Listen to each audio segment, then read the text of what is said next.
Good morning friends, আশা করছি সবাই মন দিয়ে জোরদার পড়াশোনা করছো।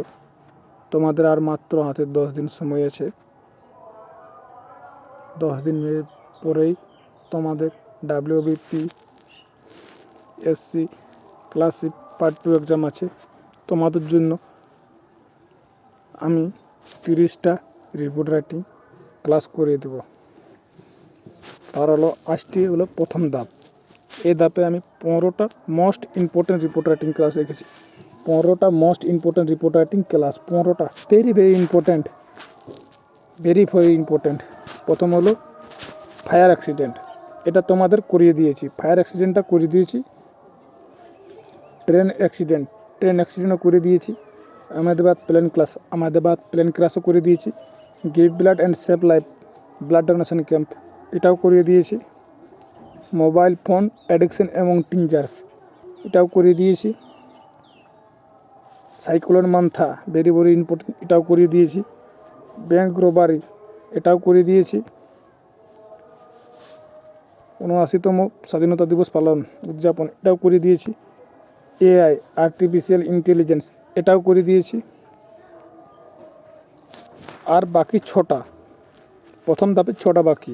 Online fraud, online education, online fraud, stampede, বিভিন্ন পদপিষ্ট, কথা হয়েছিল new Delhi railway station, Chinnaswamy station, Mahakumbh festival, 3 জায়গাতে যে হয়েছিল স্ট্যাম্পেড, এটাও করিয়ে দিব।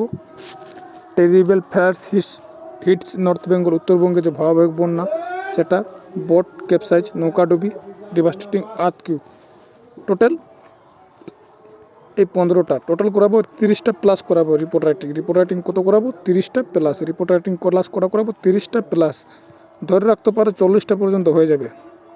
এখনও এত 10 দিন সময় আছে, প্রতিদিন 10টা করে দিলে আমার 40টা মতন হয়ে যাবে রিপোর্ট রাইটিং ক্লাস। তার মধ্যে আমি 9টা করিয়ে দিয়েছি এবং PDF-ও দিয়ে দিয়েছি আমার টেলিগ্রাম চ্যানেলে। যারা যুক্ত হয়নি, PDF পাওয়ার জন্য টেলিগ্রাম চ্যানেলে যুক্ত হয়ে যাও। একদম ফ্রি অফ কস্ট তোমাদের জন্য PDF দিয়ে দিয়েছি। এই তোমাদের যে 30টা করাবো, তার মধ্যে এই 15টা, কালকের মধ্যে এই 15টা রিপোর্ট রাইটিং আমি তোমাদের জন্য করিয়ে দিব। বাকি যে রিপোর্ট রাইটিংগুলো আর 15টা গুরুত্বপূর্ণ রিপোর্ট রাইটিং আবার দেবো। টোটাল সর্বমোট তোমাকে 25 তারিখের আগে 30টা একদম নিজের ভাষায় সরল, একদম সহজ সরল ভাষায় তোমাদের জন্য 30টা রিপোর্ট রাইটিং ক্লাস নিয়ে এসেছি।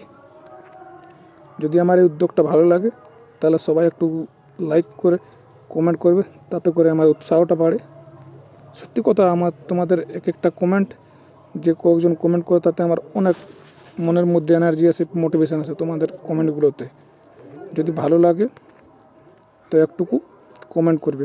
আর তোমাদের যদি কোনো ইম্পর্টেন্ট টপিক মনে হচ্ছে এটা একটা ইম্পর্টেন্ট টপিক এখানে বাদ পড়ে গেছে, তোমরা এই ইম্পর্টেন্ট টপিকগুলো বলতে পারো। থ্যাংক ইউ, ধন্যবাদ সবাইকে।